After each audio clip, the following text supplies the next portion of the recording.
Hi, I'm Alison from Alison's Astrology, and I'm here today with my friend Terry Noodleman from Amethyst Astro Tarot. And we're starting a new podcast, a monthly podcast called The Sky Whisperers. And it's an overview of our monthly astrology to help you navigate through the month.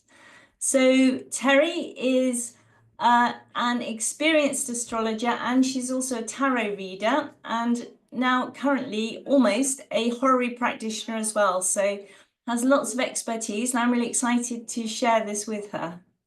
Yeah, Thank thank you you, very Terry. much. Yeah, thank you very much. And Alison, we are friends since from the our school time for astrology, and also she's a practicing astrologer, and she's very esteemed in what she's doing. Also, she is writing in lots of journals like astrological journal of the association, and also Stellar. So she has lots of contribution as a writer because she's a writer as well, in addition to her identity as an astrologer. So I'm also very excited and very happy to be with her here. I mean, we were already doing lots of collaborations before and since the beginning of the year, but we said that why don't we give a try for a podcast for the monthly forecasts about astrology. That's why we said Sky Whisperers, because sky and the planets always whisper things to us, and we could be the messengers that are bringing those messages to you, I think. Yeah, thanks, Terry. That's great to share that. I'm going to share the screen and we'll just look at the month ahead. So Yeah, of course. here we are. Here's the month ahead, and we're starting at sort of 0 degrees of at midnight on June the 1st. Sorry, and we're starting with a fair amount of fixed modality. There's the Mars and the Moon together there in Leo, so self-expression and quite fixed and determined there. And then also some cardinal energy in Aries down here. Venus is in Aries. And we've got the mutable energy with Jupiter and Mercury and the Sun just here. So We it have can be also Saturn changeable. in Aries. Saturn Saturn in in Aries Aries. too. Aries Yeah. as well. Yeah. So, and the nodes also mutable signs. Here are the nodes. So we've got quite a lot of mutable, changeable, adaptable energy, and then also some fixed energy to kind of hold that solid, and the active cardinal energy is there as well. And what we don't really have is the earth energy, which is what we need to kind of ground things down into material reality. So we're starting the month really now with everything kind of up in the air a little bit, don't you think, Terry? Yeah, exactly. Because when we look at the start of the month chart, which as we can see here is 1st of June is 00, but of course this is the chart, the cast for France. That's why we are not talking about the angles, because they could change according to the time zone. But when we look at the traditional planets in general, we see that we have more fire more dominant, and after that it's followed by air, but we don't really see any water or earth placements, which might mean that it's like these are active, or what they call also masculine planets. I mean, it's like there's more action, ideas, and like, trying to do things. But we don't have as Alison said, this grounding and the practicality that is coming through the earth signs. And also we have this maybe kind of missing the more emotional element coming through the water placements as well. So in that sense, I mean, maybe at the beginning of the month we have to push ourselves more to add our, I think, feelings, emotions, and also when we are doing things, I think we have to make sure that our feet really step on the ground well. We don't stay like floating in the air most of the time, I think. But things will change, right, through the month. hopefully. Absolutely, yeah. And I think that's a really good point, actually, that there's a lot of pushing forward here and a lot of determination, a lot of kind of insight and inspiration. But we do have to really make an effort there to connect with our emotions and to work out how we're feeling, how other people are feeling as we sort of just come into this beginning of the month here. Yeah, but then on the 6th of June, and I can probably just move ahead here, Venus will move into Taurus, so that's pretty good. And Taurus is perhaps the most stable of stable signs. So that's an interesting shift. Hang on, I'm just showing you that there. There we are.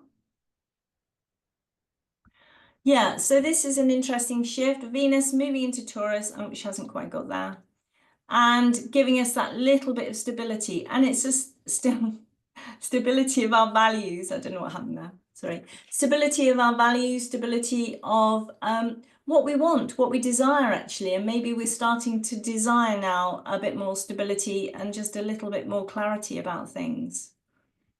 Yeah, it could be. I mean, like, yeah, that Venus in Taurus, at least, I mean, in a way, it's going back home because Venus is the traditional ruler of Taurus. So it would stay after the period that is it was in detriment, which they tell like it was in exile in Aries. Now it's like in terms of relationship, in terms of how we value things, and for I think for it can be for the artist, because there's art, aesthetics, and everything is included with Venus.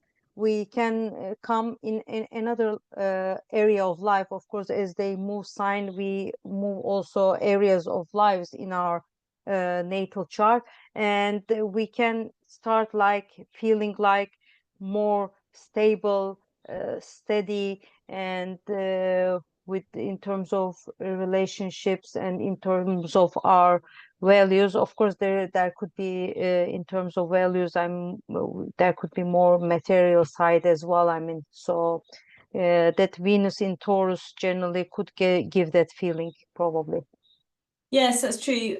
Taurus is obviously very involved in material security and just in instability of finances, stability of, they quite often Taurians like to nest, even if they go on holiday as well. They like to have a sort of stable place to come back to.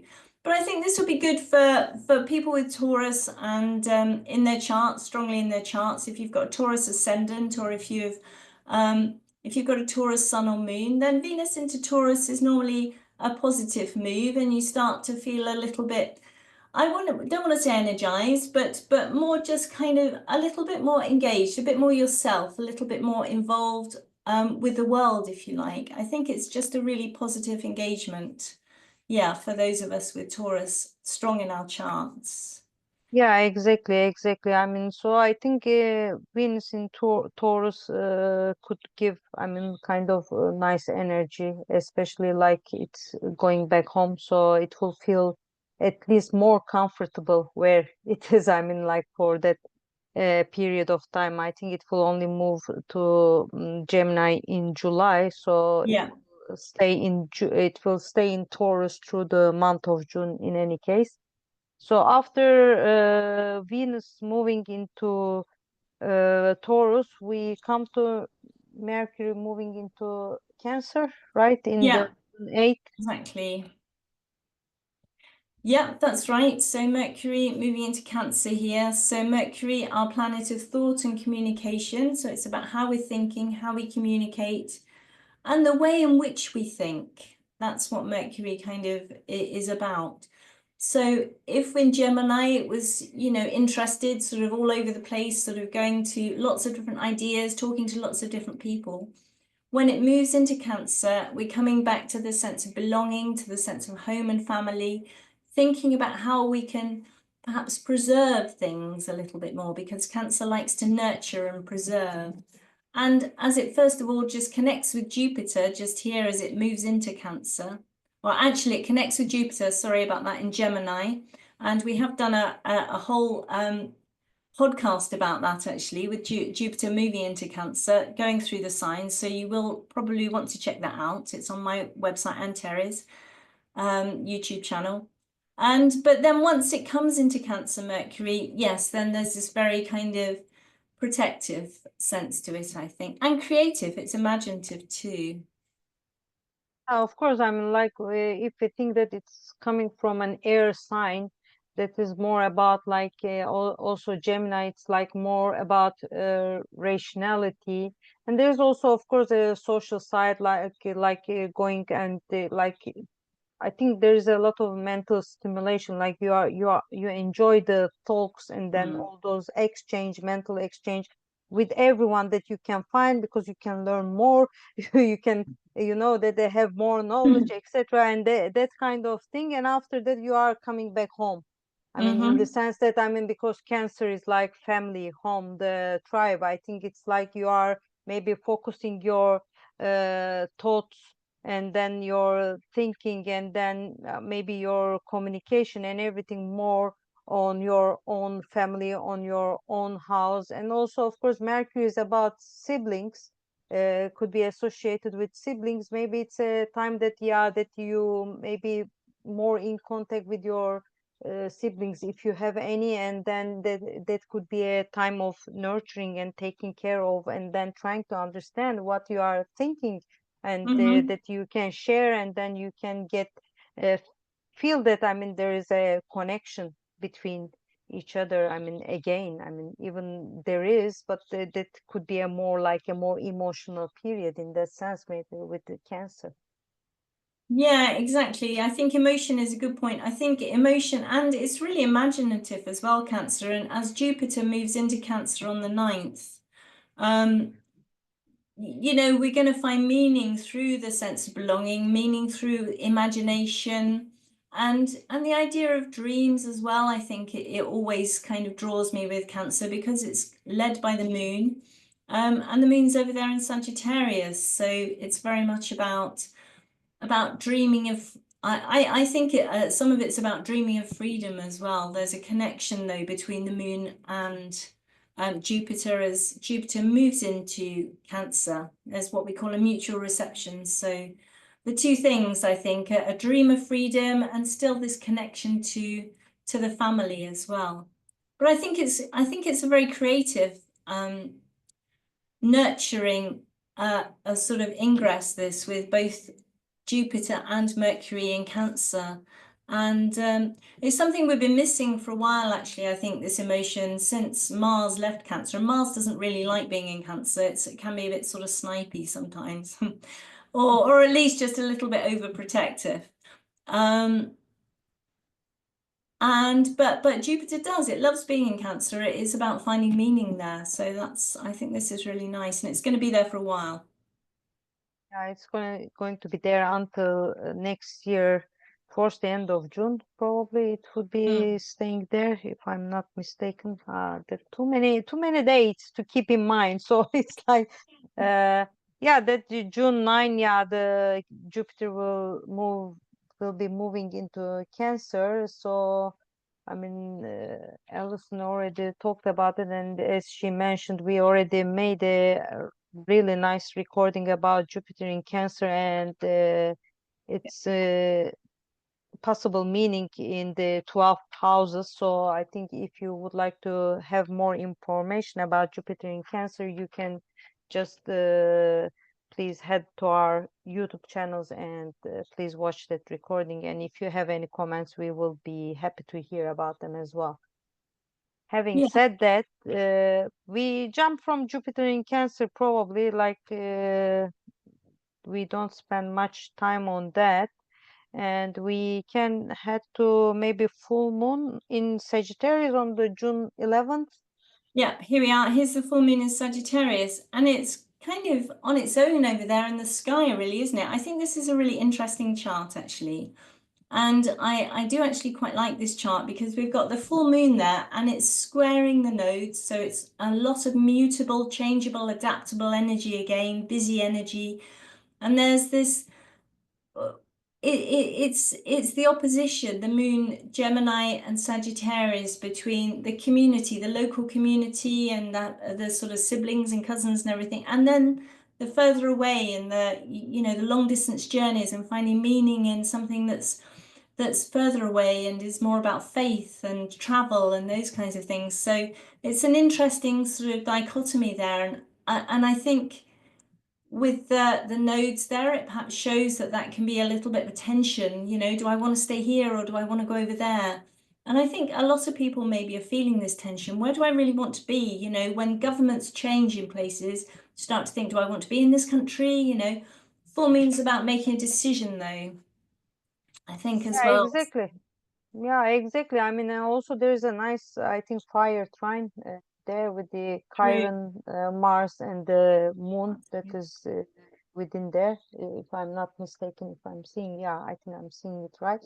Yeah. And I think, yeah, the full moon is at the end of the day. I mean, like we always have to look at this. I mean, like there are these two opposing sides. I mean, like yeah, that there is this more uh, rational, curious, etc. Like there is this conscious part, the identity, etc. And there is this part, that the inner part, subconscious, that is moon in Sagittarius, that wants to explore, that wants to break free, but it wants to also find the truth. But it's like maybe they want to both learn, but I think Gemini is more on the rational side. I mean, that doesn't want to go, but that the Sagittarius is there is a lot of philosophy. There's a lot of different type of wisdom that is going through that. So in a way, they are like, it's like, where do I go? But I think that the full moon is could be about like that areas of lives we try to make maybe compromise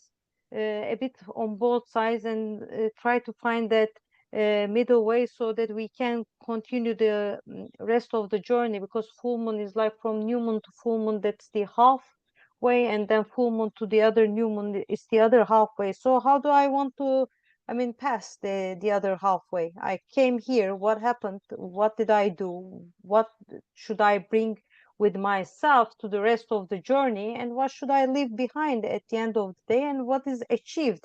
So there are lots of questions to be asked. Like it's very like, Gemini and Mercury, everything going on, but it's like there are lots of things to be asked, and then we have to, I mean, continue the rest of the journey in a way with all the answers that we have in hand, and try to find a balance in a way, to middle way between these two opposing energies in our lives.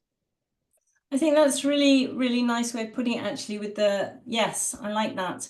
And I also think that with Jupiter there in Cancer at the same time, sort of just coming up to that square with Saturn, here we are. So these are also involved a little bit in this full moon. And Mercury is making a lovely sextile to Venus in Taurus. So there is kind of this wanting stability, if you like, or wanting a sense of belonging in this at the same time as, you know, Aries is being dynamic and going off and doing something else. So there is tension here, as well as the sort of Mars trine, the fire trine, which is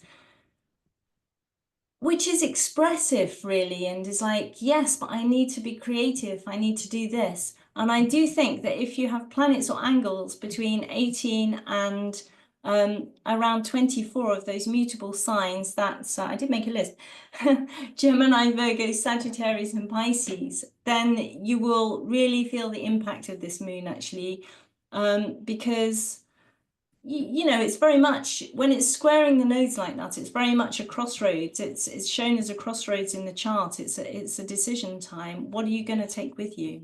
That's the question.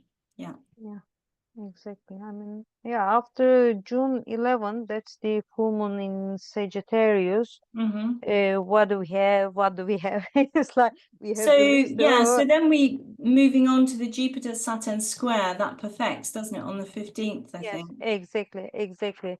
That's the, I mean, last Sorry. square after the December 2020 conjunction between the Jupiter and Saturn in the zero Aquarius, and now it would be, I think, in the first degrees of, yeah, that's the chart. Okay, I mean, like the first degree of Cancer and the Aries, yeah. Aries for, in that sense, and after that the way to the trine comes across for us, which will happen, I think, in 2029 December That's the 22nd. opposition theory.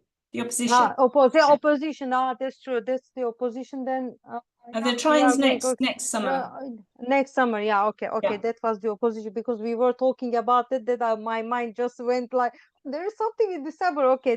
That's true. I mean, that's the opposition. The trine we will have it like right away next summer. So I think it's I think last, uh, in a way, a bit conflicting, and that kind of like that kind of tension between the Jupiter and Yes. Saturn. Is like, it's like when I'm even telling that, it's like you can see that also now it's in cardinal signs. It's like everyone is trying to go ahead in that sense. I mean, Jupiter in Cancer, it's in exalted, and Saturn in Aries, it's in fall, etc. And there is this kind of a like which one, etc. And there is this kind of tension, I think, and this kind of maybe conflict we will be feeling, where Aries and Cancer in our charts, in a way, especially if they are in contact with our natal charts.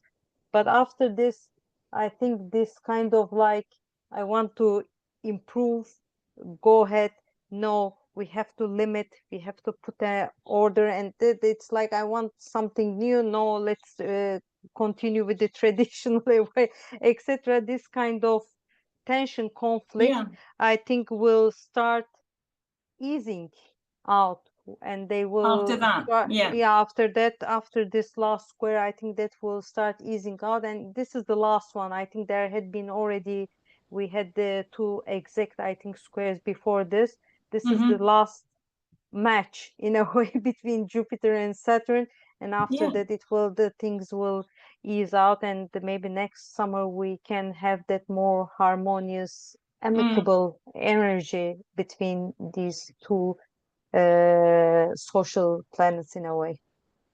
And it's exacerbated as well, actually, because not only have we got the tension between you know, as you were saying, the kind of wanting to hold on and preserve, and that wanting to push forward with Aries, because they're both cardinal signs, but they're kind of aiming for different things, aren't they? Sort of both clinging to their own kind of places, if you like. But we've also got the challenge from Mars there to Uranus at the same time, across those fixed signs, perfecting pretty much on the same day. So, I mean, that could bring surprises. It could bring fireworks, to be honest, because Mars in Leo like that is all about kind of expressing themselves in quite a loud and vocal way, to be honest. And there you've got the two other planets kind of hanging on and trying to balance themselves. So I think it's Sometimes I'm thinking, yeah, I was thinking, sorry, I cut your word, that when you were talking about Mars and Uranus, of course, I mean, that's of course conflicting energy, but it's like, since it's like sudden thing, I'm all the time thinking like it's like fireworks, but it's something like it could be a breakthrough in some senses, because I mean, it's okay. like an energy going like this, boom, and then after that it's like as if there's a showcase. I mean, that could Yeah, be a okay. quite important change, and etc. And then there is something like kind of breakthrough that could come through. Of course, as you said, it could be. I mean, all the aspects and the patterns, etc. We see, they have all can go south or north. I mean, like it depends. I mean, it's like how they also contact with our natal charts and etc. where we are. But it could be like fireworks in a less negative way, and fireworks in a much positive way as well. I mean, like we there could be a That's true. breakthrough as well. Yes.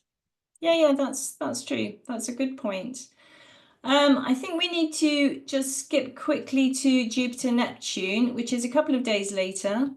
That square, which is about sort of meaning, dreams, ideals, things like that. The same kind of energy, probably. Well, it's a different kind of energy from Jupiter and Saturn, but because Saturn and Neptune are together there, there is kind of some of that element of pushing forward and but then with Neptune, there's a dissolution. There's like, well, what was I pushing against? Whereas at least with Saturn, you really know what you're pushing against. So I think the challenge is to bring the dreams together really there.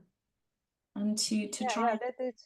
it's like, I mean, yeah, that I think the conflict could be more like, I mean, like you have certain ideals, etc., that could be about yourself, etc., that you want to really achieve, you want to really, I mean, take the lead about them with the Neptune in Aries, but with the Hmm. Jupiter in Cancer, I think there is, since we are talking about, you may, I mean, it's cardinal sign, you will be still pushing forward, but it's like there is this also water element there, emotional element there. There is this home, the family, the tribe, the past, and everything. So you want to also improve something, you know, that about the meanings about your life and the beliefs and whatever. I mean, like you try to improve something, but they cannot be, because one is more individual, one is more about me and my family, me and the people that I care about, me and my tribe. I mean, so it's like very individualistic and more tribal kind of things, that is going forward. So in that sense, I think the biggest maybe conflict could be coming through that, with the Jupiter Neptune square. I think so. I mean, I believe so. Yeah, I think that's a good point. And it could also be a conflict, of course, about starting a family, couldn't it? Something like that, because Jupiter obviously is very nurturing, wants to be in that family space. But Neptune is about the ideal, about the self as well, and what do I want for me? So yeah, the challenges there, I think, are really descriptive in that Jupiter Neptune square there. Good point. And and finally, maybe we can stay in this chart because Mhm. that Oh, sorry. yeah, or if you want to go back for the Mars in Virgo, the Mars in 17. Virgo. Oh, for the Yeah, 17th. Sorry, yes, yeah. that's a good point. Yeah, we need to skip on really, but we can just quickly, yeah. Oh, go to Mars in Virgo. There we are. Yes. Mars. So at this point, we get a little bit more earth into the chart. So a little bit more grounded energy. Virgo's very practical, very helpful, very skillful, very discerning, aren't they, Terry? And so it will work hard. Virgo will work hard if it's given a job to do. Mars in Virgo likes to be occupied. So this is a time really for, I feel, really addressing practical problems and getting on with them now. Yeah, Yeah. exactly. I mean, like, I think it's also, I think it's after that long journey because of the retrograde period since December 6th, Mm. I think 2024. It's like back and forth, Leo, Cancer, etc. In the end, it's like finally Virgo is, I'm here. You can use my skills. I mean, practical Yes, skills, etc. yes, And then we can use like that kind of barrier, a kind of energy inside us to make things done. I mean, yes, right? yes, to It's get like things done, definitely. Yeah. yeah, And so it doesn't need the recognition either, does it, like Mars in Leo? It's quite happy just to get things done in the background and make a good job of them. And that's the role really of a lot of planets in Virgo. It doesn't necessarily need all the acclaim. It can be pretty modest, actually, Virgo. Yeah, very nice people to have around. yeah, thank you. Let me just skip to the solstice chart. I'm going to move that now. So Okay, okay. here we have the solstice chart. So on the 21st, of course, the sun moves into Cancer and we have the summer solstice. So this is one of the marking points of the year, one of the cardinal points.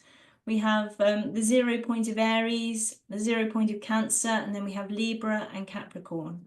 So equinoxes and solstices. So here we are, and as it moves into Cancer, interestingly, the moon is at 0 degrees of Taurus. So that's lovely. It's applying to a lovely trine to Mars. So that's quite a nice part of the chart there, actually. In fact, it's a lovely chart altogether, really, because we've got the sun applying to Jupiter as well. So optimistic um, chart, I think. What does that say to you, Terry? How do you feel about that chart? I think it's nice. Moon in I think then it means that in the last few days of the Gemini, like moon in Aries, it would be like more like it's like too much energy, and sometimes it's Definitely. like, you know, too much haste and everything, etc., impatience, etc., and then it's like it comes to when the solstice happens, and then moon is like, you know, in the exalted part. It's like, wow, slow down, like let's relax, and let's get focused on our rituals a bit. I mean, the daily routine plus the rituals, and then yeah, like let's slow down. And then actually, I mean, like, maybe let's also kind of connect with the nature so that we can feel more grounded in a way. That kind of thing that is coming with the summer solstice, I think it's really nice. And also, yeah, as you said, I mean, like sun that is applying to the conjunction of the Jupiter is also nice. I mean, I wouldn't use like, oh, there is luck, etc., like this, but it could be about, I mean, kind of abundance at home. It could give Good. more optimism. It Yeah. could go give more like also some kind of I mean, about our faith and everything, and they all come together. I think it feels like a meditation stage or something like that. No, you are seeing you are at home, like grounded, etc., as if like you are in front of your garden, and then like sitting on the grass, etc., and then it's just like um, I think enjoying the whatever the nature brings you in a way, and the life. I mean, it feels like So an we've got energy that. like that. Yeah. No, I think so too. And we've got this sort of what we call a mini grand trine here as well, these nice aspects. So Yeah, yes, I think all that's entirely possible. I mean there are other things. We have these awkward this awkward yod here with Pluto and Mars. So there's possibly stuff going on in the background, but I think the solar energy, the heart of the chart is with Jupiter. I mean, and this is carrying on this energy until the equinox in Libra. And it's a positive chart, really, with those two things together. And the moon in Taurus also exalted, ruling, because it rules Cancer, those two planets. I think I think there's grounds here for optimism and a sense of stability, a sense of getting things done over this period, the summer period. Yeah, and of actually hopefully enjoying it as well. Yeah, I yeah, think it's a exactly. nice chart. Yeah. It is. It is. After this, where do we go to the new moon in Cancer? I think in the Yeah. 25th of June. We will have a new moon in Cancer, which would be around 4 degrees.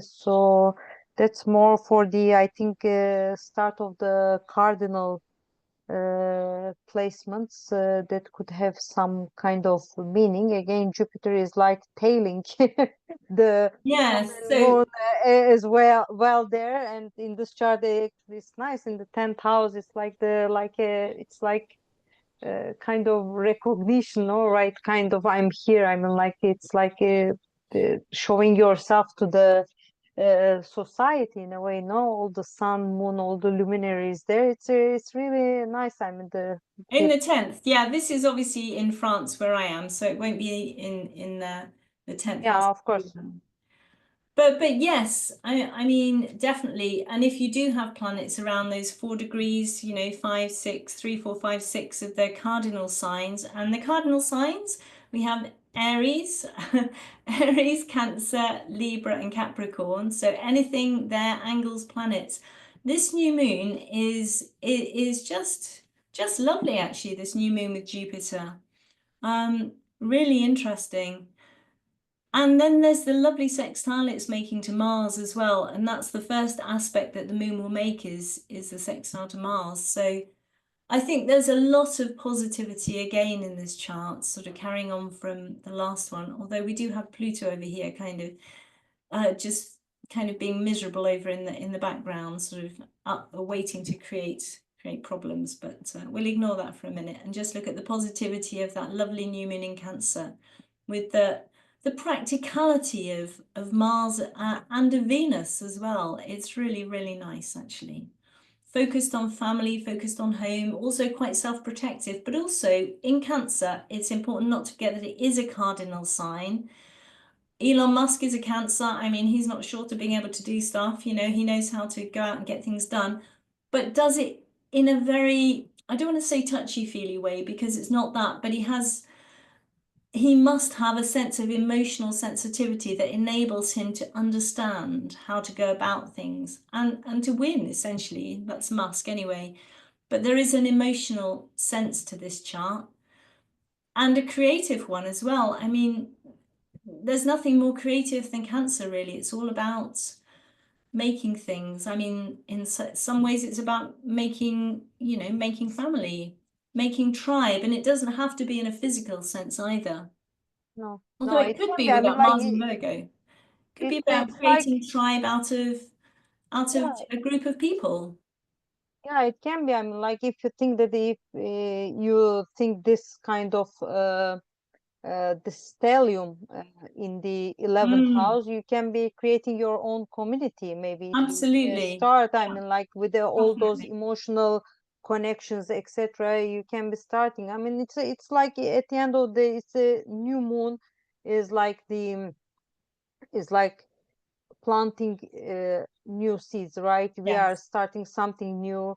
It could be a fresh start, or it could be you are ending things and you have to move on and Mhm. make another kind of open another chapter in your life. And that we have to do it in a Cancerian way. It's a nurturing way. It's a more emotional way, in a more sensitive way, and also we have to do it also in a cardinal way. So we shouldn't, I mean, like I think to have it completely done, I mean, like maybe um, going to the sideways couldn't be. You have to move forward. I mean, the crab needs to move forward. And Forward in a sideways where action. yeah, when does it happen? I mean, they generally, when they get very protective about the things, I mean, the people and the, I mean, everything that they value and that they love, they are attached to. So I mean, it's like the time maybe to move forward and get all that cardinal energy, putting our feelings and create our own maybe community, tribe, or whatever in a certain area of our lives. Yeah, I think that's lovely. And we need to wrap up in a minute. So let's just have a quick look at Mercury going into Leo before we finish.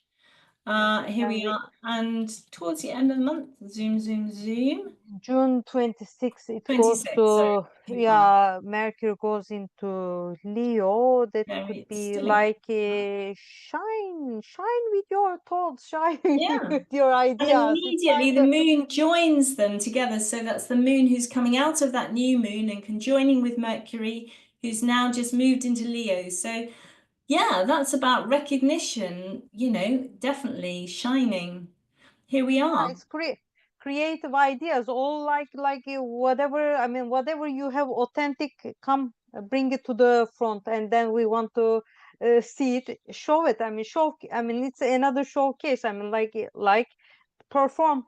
It's time to perform whatever Definitely. you. And look, it's making this fantastic aspect to Saturn and Neptune. So there's the potential for making something real at this point, I think. And Yeah, Mars is in the mix with the Sun as well, another lovely creative aspect. So I think this is also actually a really lovely element to end the month on as well. There's Venus is making that super trine to the nodes too. So I think all in all, actually, there's a lot of creative potential in June. I think I'm going to stop the share now, actually, and we can just wrap up just us. yeah, it's like, I mean, it is true. I mean, like only end of June 30 there would be the Mercury pre-shadow period will start. I mean, for the retrograde period, Oh, yeah, the retrograde bit. for the ones who missed Mercury retrograde, I call it legendary Mercury retrograde. Like Yeah, we yeah. that would be all in Leo, but the stationing for stationing retrograde will start only in July 18th. So you can be a bit like, it's like the, that we're getting used to the idea of. But in the sky, at least, I mean, except Pluto, we don't have any retrogression at the moment. I mean, in June, towards the, I mean, throughout the June. So that's also good. Everything is like going how they are on their own pace, on their own way, all the planets in that sense. So full expression in a way that we can say Yeah, about yeah, that. I think so. Yeah, so I mean, and as we said, I mean, like starting from the month, all this fire air dominance will wear out in a way, and there would be more balance in the terms of elements, and then like everything uh, from, I mean, action, thoughts, emotions, and then practicality, they will start getting all together and in a balanced way. And it is also nice, and getting all this earth and later the water energy until the mid of June. And in general, I mean, like, except the conflicting energies, I think that we have talked about between Jupiter and Saturn, Jupiter and Neptune, which are the planetary cycles. I think generally there is something positive, right? What do you say? There is. The only thing that worries me a little bit is Pluto sitting over there like a kind of a bad fairy, making those nasty quincunxes to everything. But anyway, I mean, there's other stuff always going on in the background. Pluto's a much more general kind of planet, which is about the world really, and of course it impacts us as well. But it's not a personal planet, so it's kind of a background to everything else that we're doing. And also it's Hey, retrograde, it is so it's like retrograde, so not quite yeah, as so powerful.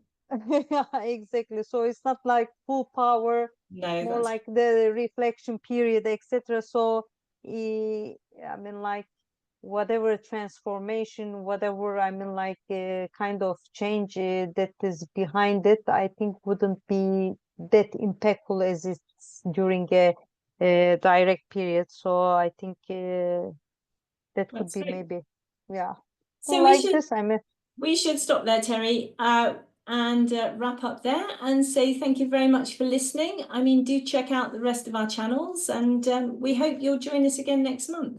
So yeah, yeah. Thank you bye for from me. listening, and hopefully see you next month. Bye Yeah. bye. See you Bye. next month. Bye bye.